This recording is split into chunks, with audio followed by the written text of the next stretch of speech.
Hello, आप सभी का इस वीडियो में स्वागत है। आज हम बात करेंगे क्लास 9 फिजिक्स के chapter number 2 force and loss of motion के बारे में। हम इस वीडियो में फुल चैप्टर कवर करेंगे। वीडियो को लास्ट तक देखें पूरे चैप्टर डिटेल्स के लिए, और ऐसे ही मैथ्स और फिजिक्स के आगे के चैप्टर्स के लिए चैनल को सब्सक्राइब करना ना भूलें।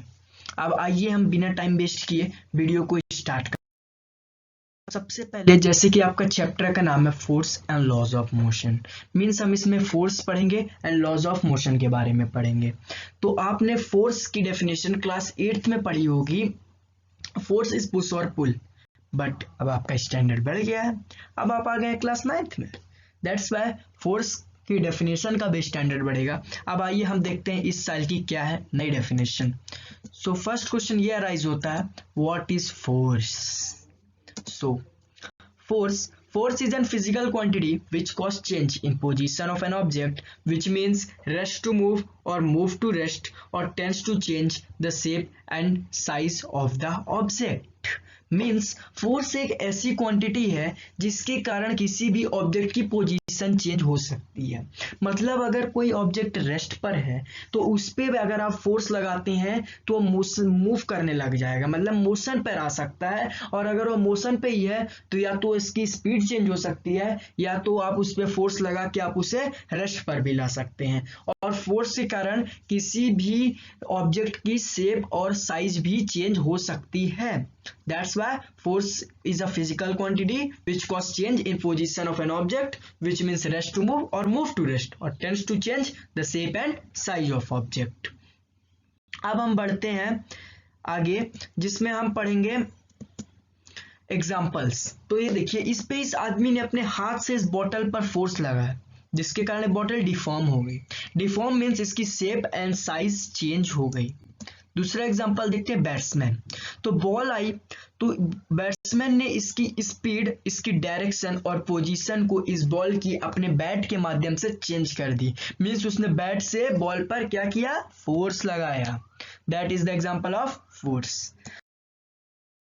कि फोर्स आखिर कर क्या क्या चेंज सकता है, तो फोर्स के कारण क्या क्या चेंज होता है।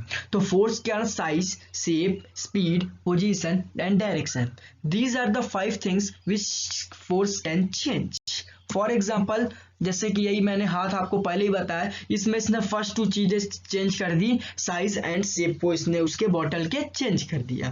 दूसरा एग्जांपल बैट्समैन वाला, इसने इसकी स्पीड, बॉल की स्पीड, पोजीशन और डायरेक्शन को चेंज कर दी अपने बैट से फोर्स लगा के। ओके, अब हम मूव करते हैं फोर्स के बारे में। एक और बात कि फोर्स को हम देख नहीं सकते, सिर्फ हम इसको महसूस कर सकते हैं कि कितना फोर्स लग रहा है। ओके, करते हैं टाइप्स ऑफ फोर्स की। तो basically there are 2 types of a force, balanced force and unbalanced force. हम दोनों को एक एक करके पढ़ेंगे। सबसे पहले हम बात करते हैं बैलेंस्ड फोर्स की। तो when 2 forces of equal magnitude but acting in opposite direction, then the object continues in its state of rest or state of uniform motion is known as balanced force. Means इसमें balanced force में 2 force रहते हैं जिनका magnitude equal होता है और वो किसी ऑब्जेक्ट में अपोजिट डायरेक्शन से लगते हैं। और इनका फोर्स इक्वल होने के कारण और डायरेक्शन अपोजिट होने के कारण वह ऑब्जेक्ट अगर मोशन पे है तो मोशन पे ही रहता है, और अगर रेस्ट पे है तो रेस्ट पे ही रहता है। उसकी पोजीशन चेंज बैलेंस्ड फोर्स पर नहीं होती है। इसे हम बोलते हैं बैलेंस्ड फोर्स।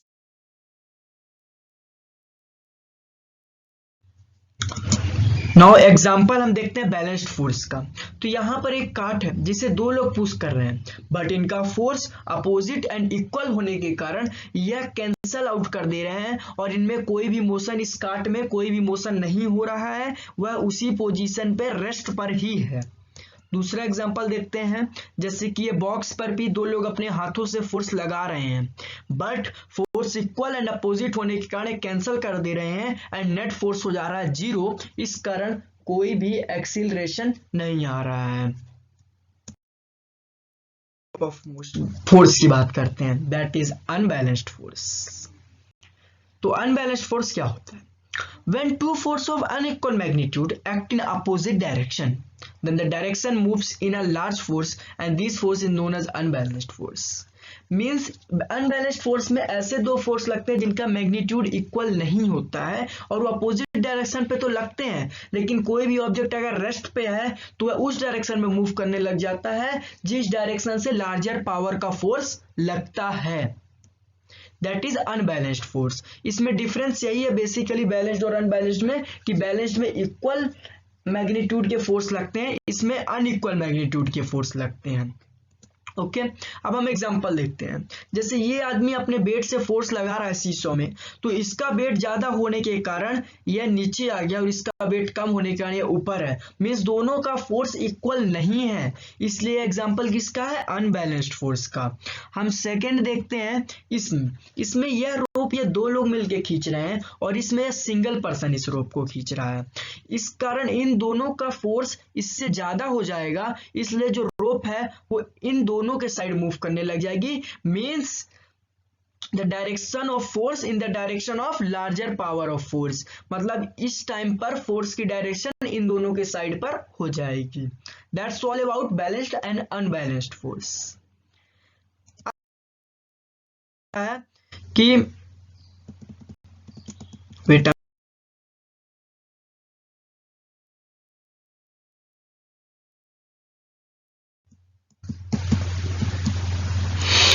कि बॉडी अगर रेस्ट पे है तो रेस्ट में ही रहना चाहेगी और अगर मूव कर रही तो मूव ही रहना चाहेगी, वह जब तक कि आप एक्सटर्नल फोर्स नहीं लगाएं। ये क्या बोलते हैं? लॉ ऑफ इनर्शिया भी बोलते हैं, क्योंकि इनर्शिया मतलब भी हमने यही जाना कि वह उसकी खुद की प्रॉपर्टी है कि जब तक अगर आप रेस्ट में है तो रेस्ट में ही रहना चाहेगी और अगर वो मोशन में है तो मोशन में ही रहना चाहेगी, वह उसके चेंज को अपोज करेगी। That is inertia. एक फैक्ट की बात है, अगर आपसे कभी क्वेश्चन पूछा जाएगा कि एक टेनिस बॉल है और एक आयरन बॉल है, तो इन दोनों में इनर्शिया ज्यादा किसका होगा? सो इसके लिए higher the mass of a body higher the inertia of a body. Means जिस बॉडी का मास ज्यादा होगा उसका इनर्शिया भी ज्यादा होगा। इसलिए जो आयरन बॉल है उसका मास ज्यादा है, इस कारण उसका इनर्शिया भी ज्यादा होगा। अब हम बात करते हैं टाइप्स ऑफ इनर्शिया की। तो इनर्शिया बेसिकली टू टाइप्स के होते हैं, inertia of rest and inertia of motion. Okay अब हम दोनों को एक एक करके पढ़ेंगे। पहले बात करते हैं इनर्शिया ऑफ रेस्ट की।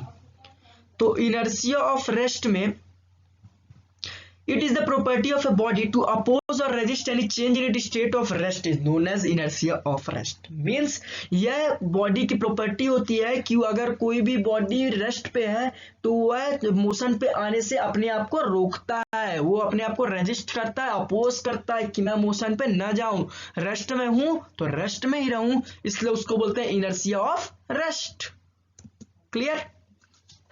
अब हम बात करते हैं एक एग्जांपल लेके। When a bus suddenly starts moving forward, the passenger in the bus falls backward। Means आपने कभी ऑब्जर्व किया होगा जब बस में अचानक आप एक्सीलेटर अगर दबा दिए, ठीक है, तो आप पीछे की तरफ हो जाते हैं। क्यों? क्योंकि आपका जो lower part of a body है वो तो बस के एक्सीलेटर के साथ आगे चल जाता है, लेकिन जो आपका ऊपर का पार्ट है ना बॉडी का, वो इनर्शिया ऑफ रेस्ट के कारण रेस्ट पर ही रहना चाहता है, इसलिए वो पीछे छूट जाता है, इसलिए आप थोड़ा सा पीछे झुक जाते हैं। यह इनर्शिया ऑफ रेस्ट। जैसे कि ये आदमी बस तुरंत एक्सीलेटर होने के कारण ये पीछे को पुश हो गया। अब हम आगे चलते हैं। That is inertia of motion. अब हम इनर्शिया ऑफ मोशन के बारे में बताते हैं। तो it is the property of a body to oppose और resist any change in it state of a motion is known as inertia of a motion. Means कि यह भी एक प्रॉपर्टी है बॉडी की जिसमें वह अपने स्टेट इस टाइम पे मोशन, इनर्शिया ऑफ मोशन के टाइम पे उसका स्टेट कौन सा है? मूव कर रही है, मतलब उसका स्टेट कौन सा? मोशन में है, तो वह मोशन में ही रहना चाहेगी, वह अपने आप को रेस्ट में आने से रेजिस्ट करेगी, अपोज करेगी, रोकेगी, और वो किस में रहना चाहेगी? स्टेट ऑफ मोशन में। That is inertia of motion. इसके लिए हम आपको एग्जांपल देते हैं। When a fast moving car suddenly stop, the passenger in the car fall backward। जैसे कि जिराफ देखिए आप, यह कार पे चल रहा था लेकिन अचानक कार रुक गई, इसलिए आगे की तरफ पुश हो गया। क्यों? क्योंकि उसका lower part of the body तो कार के साथ रुक गया, लेकिन forward part of the body inertia of motion के कारण किस में रहना चाहता है? मोशन पे ही, इसलिए वह थोड़ा सा आगे पुश हो गया। That is inertia of motion.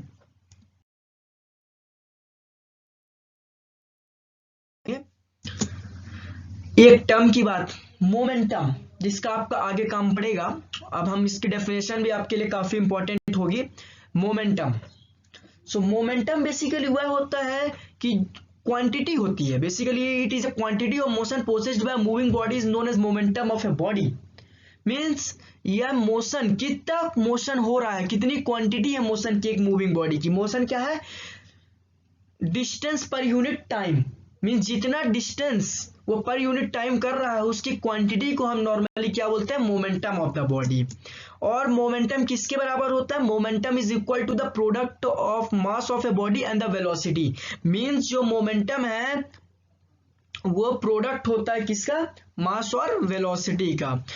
और इसको हम किससे डिनोट करते हैं? Small p, that is momentum. ये देखिए यहां पर आपको मोमेंटम का एक फॉर्मूला मिला, mass into velocity, that is the formula of momentum.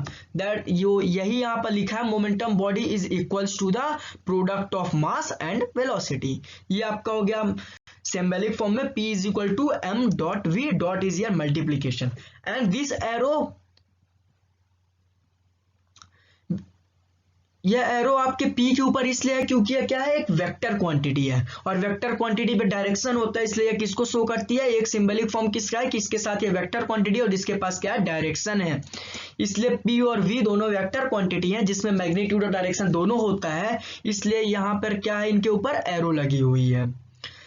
अब यह एक वेक्टर क्वांटिटी है, लेकिन जो इसका डायरेक्शन है वेलोसिटी के डायरेक्शन पर। क्यों? मैं बताता हूं आपको। क्योंकि जो मोमेंटम प्रोडक्ट है मास और वेलोसिटी का। ओके, तो मास तो एक स्केलर क्वांटिटी, उसका डायरेक्शन होता नहीं है।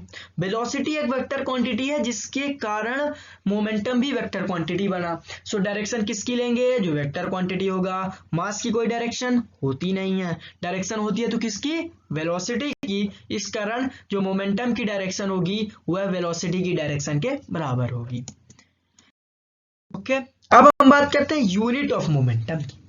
तो जैसा कि आपने मोमेंटम पढ़ा, मास इनटू वेलोसिटी, तो नॉर्मली हम डिराइव कर सकते हैं unit of momentum SI unit. तो मास की क्या होती है? SI unit KG. वेलोसिटी की आपने फर्स्ट चैप्टर में पढ़ी है, मीटर पर second. So unit of momentum क्या हो गई? केजी मीटर पर second. That's all, this is the unit of momentum. अब हम बात करते हैं सेकंड लॉ ऑफ मोशन की। सेकंड लॉ ऑफ मोशन क्या बोलता है? तो according to this law, the rate of change of momentum is directly proportional to the force applied and change in momentum is along the direction of force।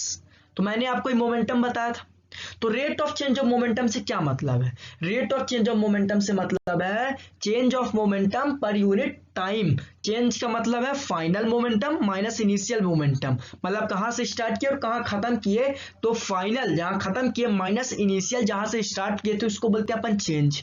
तो rate of change of means हो गया change of momentum upon change of time, और वो किसके directly proportional है? Force की। मतलब second law of motion हमें क्या देखता है? डेफिनेशन ऑफ फोर्स की एक नई डेफिनेशन देगा कि फोर्स का फॉर्मूला क्या बनेगा।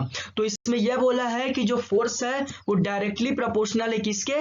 Rate of change of momentum, del P by del T. यहां पे डेल पी क्या है? चेंज इन मोमेंटम, और डेल टी क्या है? Change in time. और चेंज क्या होता है? Final minus initial. And this is the sign of directly proportional. अगर आपको ना पता हो तो मैं बता दूं, डायरेक्टली प्रोपोर्शनल का यहाँ पे ये मतलब है कि अगर फोर्स बढ़ेगा तो rate of change of momentum बढ़ेगा, और अगर फोर्स कम होगा तो rate of change of momentum कम होगा। मतलब इट डायरेक्टली डिपेंड्स उस पर कर दिया टोटली। इसको बोलते हैं अपन directly proportional, and this is the your sign of directly proportional. Mathematical expression जो अक्सर पेपर में पूछा जाता है सेकेंड लॉ ऑफ मोशन के बारे में, तो हम सबसे पहले इसको ड्राइव करने के लिए एक ऑब्जेक्ट एज्यूम करते हैं। Let an object of mass m is moving with initial velocity u and after application of a force short time interval del t final velocity becomes v। इसका मतलब यह है कि हम एक ऑब्जेक्ट को लेट करके चलते हैं, उसका कुछ तो मास होगा, मान लीजिए हम मास मान लिए स्मॉल, और इनिशियल वेलोसिटी कुछ तो इनिशियल वेलोसिटी रही होगी, इसलिए हम इनिशियल वेलोसिटी को नॉर्मली यू से डिनोट करते हैं, small you. So initial velocity you के साथ वो पहले मूव किया, लेकिन आप उसको फोर्स दे दिए, तो मैंने बोला ना फोर्स के कारण उसकी स्पीड चेंज हो जाएगी। तो अगर स्पीड चेंज हुई तो उसकी वेलोसिटी हो जाएगी v। फाइनल वेलोसिटी क्या हो गई उसकी v। इतना हम एज्यूम करके चल रहे हैं, और फोर्स हम एक शॉर्ट टाइम इंटरवल पर दे रहे हैं जो कि डेल टी है। तो अब आप देखिए इनिशियल मोमेंटम क्या हो जाएगा। इनिशियल मतलब जब वेलोसिटी भी u रही होगी, इनिशियल वेलोसिटी। तो फॉर्मूला हमने पहले पढ़ा, momentum is equal to mass का m, स्मॉल m हमने एज्यूम किया, और initial velocity u, that is initial momentum. अब हम बात करेंगे किसकी, final momentum, that is velocity अब क्या हो गई v, मास तो सेम रहेगा, मास तो ऑब्जेक्ट का भी चेंज हो नहीं सकता, that's why final momentum p2 is equal to m dot v। ये क्या हो गया अपना फाइनल मोमेंटम। अब चेंज मैंने आपको पहले बताया था final minus initial, that's why p2 minus p1 that is del p। Del का साइन का मतलब होता है चेंज, ओके। अब del p is equal to p2 की वैल्यू अपन पुट कर दिए m v, और P1 की mu, दोनों में m आपको कॉमन दिख रहा होगा, m आप कॉमन ले लिए, तो ब्रैकेट में क्या बचा v माइनस u, और दोनों साइड हमने डेल t को डिवाइड कर दिया। तो जब हमने डिवाइड किया तो del p by del T M V minus U by del T हो गया। मतलब ये क्या हो गया, rate of change of momentum. अभी हम इसको इक्वेशन 1 लेट करके छोड़ देते हैं। अभी हम एक चीज और जानते हैं पहले, कि first of equation of motion से आपने कुछ पढ़ा होगा फर्स्ट चैप्टर पे, v minus U is equal to A T, पढ़ा थे, बिल्कुल पढ़े थे आप। फर्स्ट इक्वेशन ऑफ मोशन ही यही है, v minus U is equal to A del T. तो अगर हम डेल टी को इस साइड ट्रांसपोज कर दें, लेफ्ट हैंड साइड, तो ये क्या बच जाएगा इधर a। तो v minus u del t, a यहां पर क्या एक्सीलरेशन, तो v minus u del t आप इक्वेशन फर्स्ट में भी देख सकते हैं, ये देखिए अब ये दोनों बराबर है a के, मतलब हम v minus U by del T की जगह फर्स्ट इक्वेशन पे क्या पुट कर सकते हैं a। So del p by del T, और इसकी जगह हमने क्या रिप्लेस कर दिया a से। कहां से हमने जाना ये a, first equation of motion से। अब हम चलते हैं, ये बताता हूं मैं आपको कि जैसा आपकी न्यूटन्स लॉ का मैथमेटिकल, सेकंड लॉ का मैथमेटिकल एक्सप्रेशन पढ़ रहे हैं, था क्या कि जो फोर्स था वो डायरेक्टली प्रोपोर्शनल किसके था, rate of change of momentum के। ये rate of change of momentum है, इसका ऊपर आपने क्या निकाल लिया, क्या वैल्यू होती है ma, that's why f is directly proportional to ma, निकाल लिए। अब ये प्रोपोर्शनल को अगर हम कभी हटाएं और इक्वल टू लाना चाहते हैं तो उसके लिए कांस्टेंट आता है भाई। तो कांस्टेंट हम क्या ले सकते हैं के हम प्रोपोर्शनलिटी कांस्टेंट ले लिए, जिसके कारण हमको इक्वल टू मिल गया, और हम लेट कर लिए के को क्या 1, इसलिए फोर्स क्या हो गया के डॉट एम डॉट ए। अब के को 1 ले लिए तो आगे क्या हो जाएगा के 1 तो हट जाएगा, F is equal to M dot A. This is the new definition of your force, force is equal to product of mass and acceleration. ये क्या मिल गया आपको यहाँ पर force. Second law of motion आपको क्या दिया, एक नए फोर्स की डेफिनेशन। अब आपको मैं उम्मीद करता हूं ये पूरा डेरिवेशन समझ में आया होगा।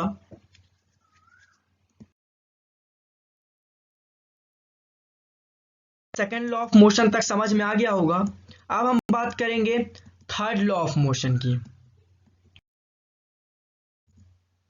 Third law of motion, third law of motion यह बोलता है कि every action there is equal and opposite reaction. हर कार्य का इक्वल एंड अपोजिट रिएक्शन होता ही है।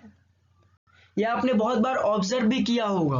आप अगर दीवार को मारते हैं मुक्का तो दीवार भी आपके ऊपर उतना ही फोर्स करता है, इसलिए आपके हाथ में भी दर्द होता है। आप एक और एग्जांपल देख सकते हैं, in case of rocket repulsion action generated by ejection of gases bye jet pipe resultant rocket experience reaction in upward direction. Means जब रॉकेट कभी भी रिपल्सन पे जाता है तो गैस उतने ही फोर्स से नीचे की तरफ इजेक्ट करता है, फिर उसी के रिएक्शन के कारण वह इक्वल फोर्स से ऊपर की तरफ मूव करता है। यहाँ पे देखिए, जब यह गैसेस फोर्स ऑन गैसेस जब लगता है तब यह रॉकेट कहाँ जाता है, उसके रिएक्शन के कारण अपवर्ड की तरफ इतने स्पीड से मूव कर पाता है। ओके। और आपने इसका मैं एक और एग्जांपल देना चाहूंगा, कभी आपने किसी को चाटा मारा, कभी कभी आपके हाथ पर भी दर्द हो जाता है, क्यों, क्योंकि उसके गाल से भी आपको अपोजिट रिएक्शन मिलता है। सो यह लॉ आप माने ना माने, लेकिन लॉ हमेशा ट्रू ही होते हैं, यूनिवर्सल ट्रू होते हैं कि every action there is equal and opposite reaction. Okay, that's all today's videos. अब मैंने पूरा चैप्टर को कंप्लीट किया है और मैं चाहूँगा कि आपको अगर वीडियो अच्छी लगी हो तो आप वीडियो को लाइक करें और ऐसे वीडियो के लिए चैनल को सब्सक्राइब करें और मुझे कमेंट करके बताएं वीडियो कैसी लगी, मुझे इसी तरह आगे की वीडियो बनानी चाहिए कि नहीं बनानी चाहिए। Thank you for watching.